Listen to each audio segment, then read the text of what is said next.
எல்லோருக்கும் வணக்கம். நண்பர்கள் அனைவருக்கும் இன்றைக்கி பார்க்க போகிற டாபிக் சிவில் ப்ரொசீஜர் கோட் 1908ல் ஒரு ஒரு வழக்கு தாக்கல் செய்கிறதுக்கு உறுதுணையாக இருக்கிறது. அதன் பேர் வாத உரை, இங்கிலீஷில் பிளைண்ட்டுன்னு சொல்லுவாங்க.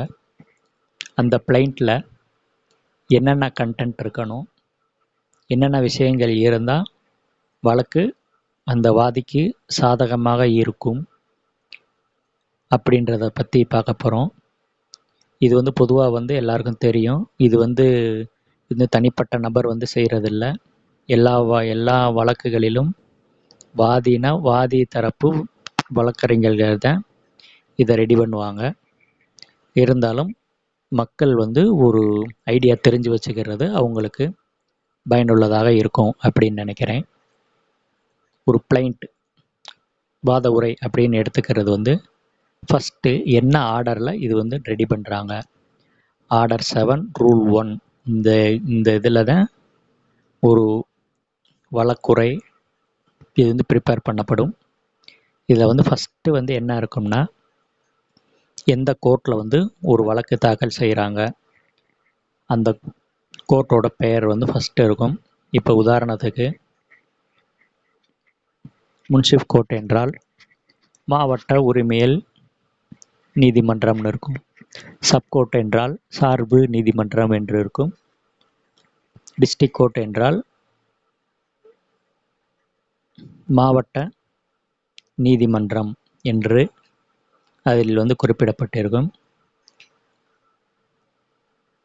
அடுத்தது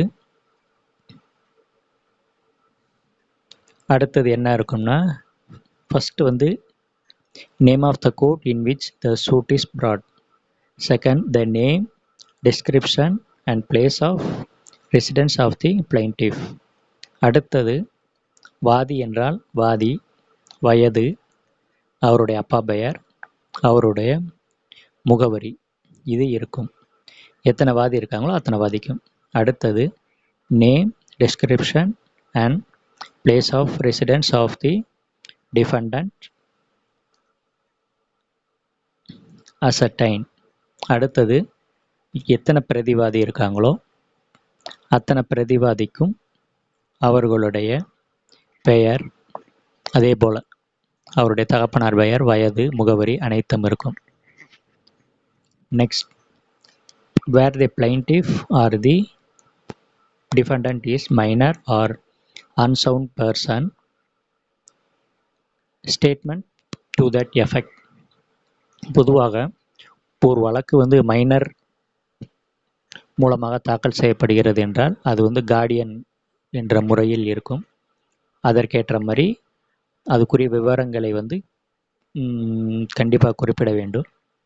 அன்சவுண்ட் மைண்ட் என்றால் மனநலம் பாதிக்கப்பட்ட நபர் என்றால் அதற்கு ஒரு தனி ப்ரொசீஜர் இருக்குது. அந்த அனைத்து விவரங்களையும் இதில் குறிப்பிட வேண்டும்.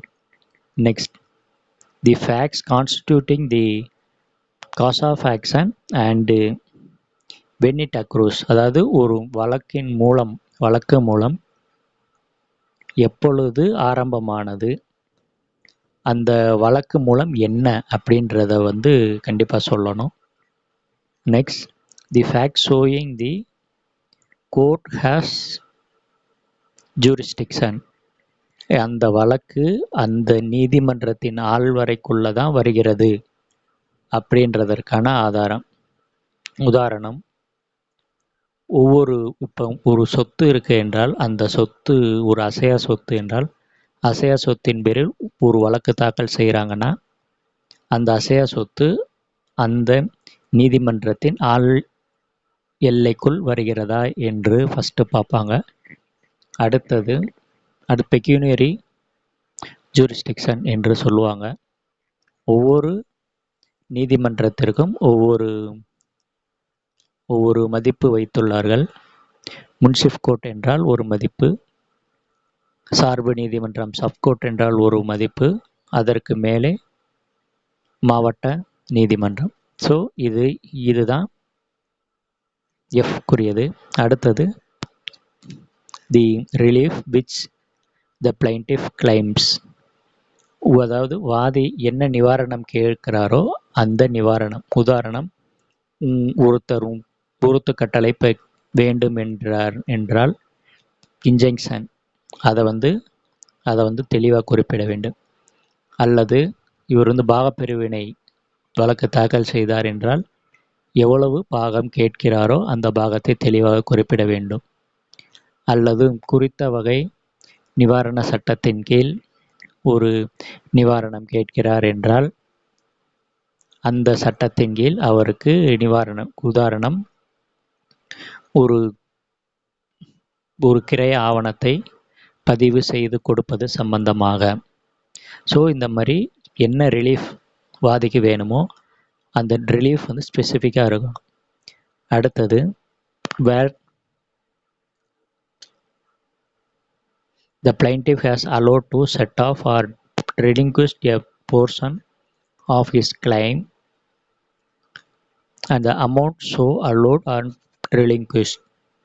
இப்போ ஒரு வழக்கில் வாதிக்கும் பிரதிவாதிக்கும் இடையே ஏதோ ஒரு பணப்பரிமாற்றம் இருக்குது, அதில் சில கொடுக்கல் வழக்கல் இருந்துச்சுன்னா அதை இதில் சொல்ல வேண்டிய சூழ்நிலை வரும் பட்சத்தில் அதையும் இதில் குறிப்பிட வேண்டும். Next, the statement of the value of subject matter of the suit for the purpose of jurisdiction and the court fees so far as the case admits. ஒரு வழக்கில் ஒரு சொத்தின் மதிப்பு கரெக்டாக குறிப்பிடப்பட வேண்டும். நெக்ஸ்ட், அந்த சொத்தின் மதிப்புக்கேற்ற நீதிமன்ற கட்டணங்கள் சரியாக கட்டியுள்ளதா அப்படின்றத ஸ்பெசிஃபிக்காக சொல்லணும். அடுத்தது,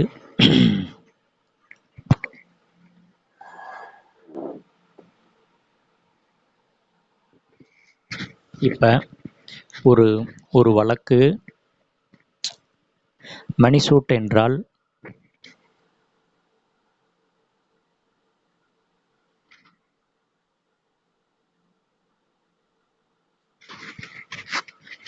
ஒரு வழக்கு மணி சூட் இப்போ பணம் கொடுக்கல் வாங்கல் சம்பந்தமாக ஒரு ப்ரோனோட் சம்பந்தமாக ஒரு வழக்கு தாக்கல் செய்யப்பட்டது என்றால் என்ன அமௌண்ட் என்பதை ஸ்பெசிஃபிக்காக குறிப்பிட வேண்டும். Next, where the subject matter of the suit is immovable property. ஒரு அசையா சொத்து சம்பந்தமாக ஒரு வழக்கு தாக்கல் செய்கிறார்கள் என்றால் அந்த சொத்தில் இறுதியில் சொத்து விவரத்தில் சொத்தின் எந்த கிராமத்தில் உள்ளது, அது சம்பந்தமான சர்வே நம்பர், 4 எல்லைகள், மொத்த பரப்பு அனைத்தையும் கண்டிப்பாக குறிப்பிட வேண்டும். 4, வேர் தி பிளைண்டிஃப் சூஸ் ஆஸ் ரெப்ரசன்டேட்டிவ். இப்போ ஒரு வாதி அந்த ஊரில் உள்ள மொத்த நபர்களின் பிரதிநிதி என்ற முறையில் ஒரு வழக்கை தாக்கல் செய்கிறார் என்றால் அதை ஸ்பெசிஃபிக்காக குறிப்பிட வேண்டும். இவர்தான் அந்த அனைத்து தரப்பினர்களின் பிரதிநிதி அப்படி என்பதை குறிப்பிட்டு அதற்குரிய ஆதாரங்களை சமர்ப்பிக்க வேண்டும். 5, defendants interest and liability to be shows. ஒரு வழக்கில் பிரதிவாதிக்கு எதிராக என்ன நிவாரணம் வேணுமோ அதை ஸ்பெசிஃபிக்காக சொல்ல வேண்டும். அவர் என்ன தவறு செஞ்சார், என்ன மாதிரியான தவறுகளுக்கு நிவாரணம் வேண்டும் என்பதை ஸ்பெசிஃபிக்காக சொல்ல வேண்டும். Grounds of exemption from limitation law. ஒரு வழக்கு சம்பந்தமாக தாக்கல் செய்யணும்னா இதுக்கு காலவரையறை சட்டம் உண்டு, லிமிட்டேஷன் ஆக்ட். அப்படி லிமிட்டேஷன் ஆக்ட் வருகிறது என்றால் அதை ஸ்பெசிஃபிக்காக சொல்லி அதற்கு நீதிமன்றத்தின் அனுமதியை கோருவதற்கு வகை செய்ய வேண்டும். இது ஒரு சில சட்டங்களில் மட்டும்தான் உண்டு. பொதுவாக காலவரையறை தாண்டிவிட்டால் வழக்கு அனுமதிக்கப்படாது. அடுத்தது, relief to be specifically stated. ஏற்கனவே சொன்னது தான். ஒரு பாகப்பிரிவினைனா ஸ்பெசிஃபிக்காக இவ்வளோ பாகம் வேணும், இப்போ மொத்தம் வந்து 2 பேர் இருக்காங்க. இதில் வந்து ஒரு நபருக்கு மட்டும் பாகம் வேணும்னா 1/2. இந்த மாதிரி ஸ்பெசிஃபிக்காக எவ்வளோ பாகம் வேணுமோ அந்த பாகம் வந்து ஸ்பெசிஃபிக்காக சொல்லணும். அடுத்தது ஒரு ஒரு கிரையப்பத்திரத்தில் வந்து கிரையப்பத்திரம் வந்து பதிஞ்சு கொடுக்க மாட்டேங்கிறாங்க அப்படின்னா அதை ஸ்பெசிஃபிக்காக கேட்டு வாங்க வேண்டும். எதாக இருந்தாலும் ஸ்பெசிஃபிக்காக இருக்கணும். Next, relief founded on separate grounds. So இப்படி ஒரே கேஸில் இப்போ 4-5 ப்ரேயர் கேட்குறாங்கன்னா ஏபிசிடி ஆர் 1 2 3 4 என்று 1 by 1 ஸ்பெசிஃபிக்காக கரெக்டாக கேட்கணும். Next, return of plaint. Return of plaint அப்படின்னு சொல்லுவாங்க. இந்த ரிட்டர்ன் ஆஃப் பிளைண்ட் அப்படின்றது ஒரு முக்கியமான விஷயம். இப்போ இந்த வழக்கு எல்லாமே ரெடி பண்ணி ப்ரிப்பேர் பண்ணி எத்தனை காப்பி வைக்கணுமோ காப்பீஸ்லாம் வச்சு அதுக்கப்புறம் வந்து அதாவது வழக்கு சம்மந்தப்பட்ட வக்காலத்தை எல்லாமே வச்சு எல்லாமே ரெடி பண்ணதுக்கப்புறம் இன்டாக்டாக இல்லை, ஏதோ ஒரு சின்ன குறை இருக்கிறது, இதில் கையெழுத்து போட வேண்டியது, ஏதோ ஒரு மைனர் எரர் இருக்குது அப்படின்ற பட்சத்தில் நீதிமன்றத்தில் அதற்குரிய சரிபார்ப்பு அலுவலரால் சரிபார்க்கப்படும் பொழுது உடனடியாக சரிபார்க்க முடியாத பட்சத்தில் அந்த வழக்கு ரிட்டர்ன் போடப்பட்டு ஒரு குறிப்பிட்ட காலம் அவகாசம் வந்து கொடுப்பாங்க. இதை வந்து ரிட்டனை வந்து சரி பண்ணி கொண்டு வாங்க அப்படின்னு சொல்லி இதுக்கு ஒரு டைம் கொடுப்பாங்க. அந்த மாதிரி கொடுக்கும் பொழுது தான் இந்த செக்ஷன் 10 வரும், ரிட்டர்ன் ஆஃப் பிளைண்ட். அந்த இப்போ எக்ஸாம்பிள் வந்து ஒரு வாரம் வந்து return for complaints all the defects அப்படின்ற மாதிரி போட்டு இதுக்கு 1 வீக் டைம் கொடுத்தாங்கன்னா 1 வீக்குள்ளே எல்லா டிஃபெக்டையும் வந்து சரி பண்ணி இதை ரீப்ரசன்ட் பண்ணி திரும்ப வந்து கோர்ட்டுக்கே கொண்டு வந்துடலாம். இதான் சொல்கிற செக்ஷன் 10.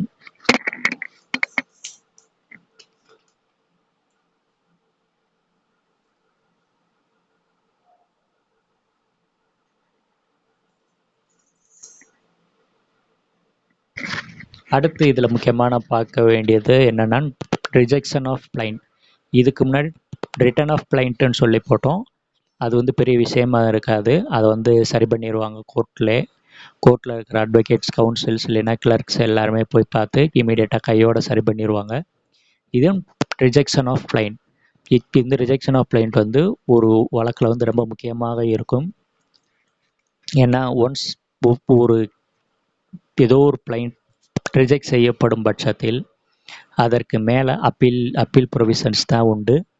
அப்புறம் அதுக்கு மேலே ஹைகோர்ட் அப்படின்னு சொல்லி போய்கிட்டே இருக்கும். எந்த சூழ்நிலையும் ரிஜெக்ஷன் ஆஃப் பிளைண்ட் வரும் அப்படின்னா ஒரு வழக்கில் வந்து where it does not disclose a cause of action, வழக்கு மூலமே இல்லை, ஒரு வழக்கை தாக்கல் செய்வதற்கு வாதிக்கோ இல்லை அந்த இதுக்கோ எந்தவித வழக்கு மூலம் இல்லை என்னும் பட்சத்தில். Next, where the relief claimed is undervalued and the plaintiff on being required by the court to correct the valuation within the time to be fixed by the court fails to do so. இப்போ ஒரு வழக்கில் வந்து ஒரு அசையா சொத்தின் மதிப்பை வந்து under value குறைத்து காட்டியிருக்கிறாங்க அப்படின்ற பட்சத்தில் இதை வந்து நீதிமன்றம் வந்து சரிபார்த்து இல்லைன்னா அங்கே இருக்கிற அலுவலர்கள் சரிபார்த்து இதை வந்து உடனடியாக ஒரு குறிப்பிட்ட காலத்திற்குள் இதை சரி பண்ண வேண்டும் என்று நீதிமன்றம் உத்தரவிட்டு அந்த நீதிமன்ற உத்தரவை வாதி ஏற்க மறுத்து சரி பண்ண தவறும் பட்சத்தில் ரிஜெக்ட் செய்யப்படும்.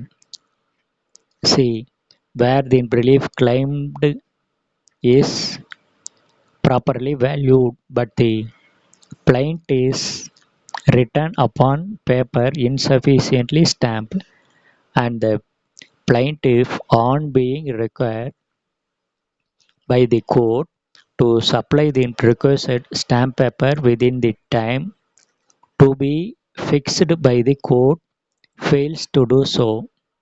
அதாவது ஒரு வழக்கில் வந்து இது எப்படின்னா இவங்க வந்து வேல்யூவேஷன் கரெக்டாக போட்டிருப்பாங்க, ஆனால் இதுக்கு வந்து ப்ராப்பர் கோர்ட் ஃபீ வந்து கட்டியிருக்க மாட்டாங்க. இதை வந்து டிஃபெண்ட் பண்ணுவாங்க. அதாவது சம்மன் அனுப்பி அடுத்து பிரதிவாதிகள் வந்து இதை வந்து ஒரு கிரவுண்டாக எடுத்து ஒரு மனு போட்டு இவங்க வந்து வேல்யூவேஷன் கரெக்டாக போடலாம் அப்படின்னு சொல்லி இதை டிஃபெண்ட் பண்ணுவாங்க. அந்த பட்சத்தில் வந்து நீதிமன்றம் உடனடியாக ஒரு குறிப்பிட்ட காலவரை ஃபிக்ஸ் பண்ணி இவ்வளோ கட்டணம் கட்டுங்க அப்படின்னு சொல்லி அந்த காலவரையறைக்குள் செலுத்த தவறும் பட்சத்தில் வழக்கு ரிஜெக்ட் செய்யப்படும். Next, where it is not filled in duplicate. இப்போ ஒரு வழக்குனா அதுக்கு வந்து 2 காப்பி வைக்கணும்பாங்க. அந்த மாதிரி காப்பி வைக்கலைன்னா உடனடியாக ரிஜெக்ட் செய்யப்படும். வேர் the plaintiff fails to comply with the provisions of Rule 9, provided that the time fixed by the court for the correction for the valuation or supply of the requisite stamp paper shall not be extended unless the court, for reasons to be recorded, is satisfied that the plaintiff was prevented by any cause for an exceptional nature from correcting the valuation or supplying the requested stamp paper as the case may be within the time fixed by the court, and that refusal to extend such time would cause grave injustice to plaintiff. பொதுவாக என்ன காரணத்தினால இது வந்து reject செய்யப்படும் அப்படின்னா, சிம்பிளாக சொல்லணும்னா வழக்குக்கு வந்து வழக்கு மூலம் இல்லை. அடுத்தது வந்து ஒரு அசையா சொத்து சம்பந்தமாக ஒரு வழக்கு போட்டாங்கன்னா அந்த அசையா சொத்து வந்து குறைவாக மதிப்பிடப்பட்டுள்ளது. 3வது, மதிப்பீடு கரெக்டாக போட்டிருந்தாலும் அதற்குரிய நீதிமன்ற கட்டணம் சரியாக செலுத்தவில்லை அப்படின்னு இருக்கிறது. அடுத்தது லிமிட்டேஷன் பாயிண்ட், காலவரையறை சட்டம். அதாவது காலவரையறை சட்டம், ஒரு வழக்கு 3 ஆண்டுகளுக்குள் தாக்கல் செய்யணும்னா 3 வருஷம் கழித்து அந்த வழக்கை தாக்கல் செஞ்சால் நீதிமன்றம் அனுமதிக்காது. அடுத்தது இது வந்து டூப்ளிகேட் காப்பி 2 காப்பி வைக்கல, இந்த மாதிரி இந்த காரணங்களுக்காக ஒரு வழக்கு ரிஜெக்ட் செய்யப்படும். இந்த ரிஜெக்ட் செய்யப்படும் என்றால் நீதிமன்றம் முழு டிகிரி ஜட்ஜ்மெண்ட் 2மே ரெடி பண்ணி இது வந்து முழு அளவிலான உத்தரவாக இருக்கும். இந்த உத்தரவை எதிர்த்து மேல்முறையீடு செய்வதற்குத்தான் வழிவகை உள்ளது. அடுத்தது production of document on which the plaintiff sues or relies.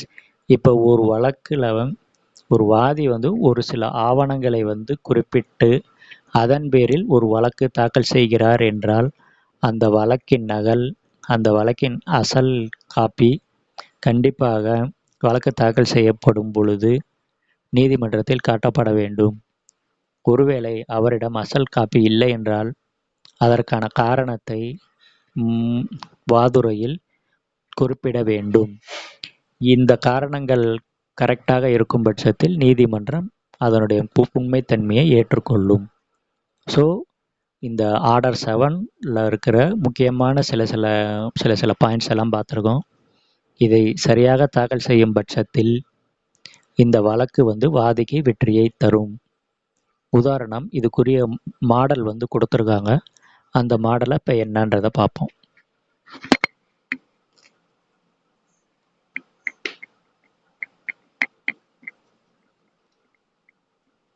இதுதான் டைட்டில் ஃபார் சூட். இதில் வந்து என்ன கொடுத்துருப்பாங்க அப்படின்னா, எந்த கோர்ட், இந்த court of the district munsif,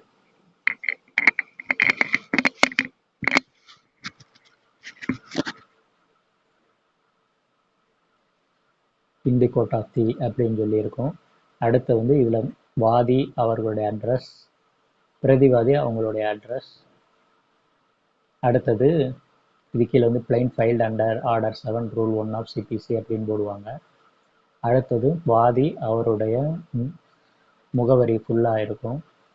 அடுத்தது அது கீழே பிரதிவாதி அவருடைய பெயர், அப்பா பெயர், ஏஜ், அவருடைய முகவரி முழுவதும் இருக்கும். அடுத்து இந்த இந்த எந்த நீதிமன்றத்தில் தாக்கல் செய்கிறாங்களோ அதற்குரிய இதுக்குரிய ஜூரிஸ்டிக்ஷன் பாயிண்ட் கண்டிப்பாக இருக்கும். அடுத்தது இதில் வந்து ஃபேக்ட்ஸு சொல்லணும். ஃபேக்ட்ஸ் நம்ம என்ன எதுக்காக வழக்கு போடுறோமோ இந்த ஃபேக்ட்ஸ் வந்து கரெக்டாக இருக்கும். அடுத்தது வாதி கையெழுத்து போடுவதற்குரிய பாகம் இருக்கும். சொத்து வாதியின் வழக்கு மூலம் கோர்ட் ஃபீ போர்ஷன் இருக்கும். அப்புறம் அடுத்து வெரிஃபிகேஷன் போர்ஷன் இருக்கும். லிஸ்ட் ஆஃப் டாக்குமெண்ட்ஸ் என்க்ளோஸ் பண்ணணும். இந்த மாதிரி ரெடி பண்ண வேண்டும். இதுதான் ஆர்டர் 7ல் சொல்லியிருக்கிற இம்பார்ட்டண்ட் விஷயங்கள். அடுத்த வீடியோவில் ப்ளீடிங்ஸ்னால் என்ன, அந்த ப்ளீடிங்ஸ் எப்படி ரெடி பண்ணணும் அப்படின்றத பற்றி பார்ப்போம். இந்த வீடியோ உங்களுக்கு பயனுள்ளதாக இருக்கும்னு நினைக்கிறேன். நன்றி.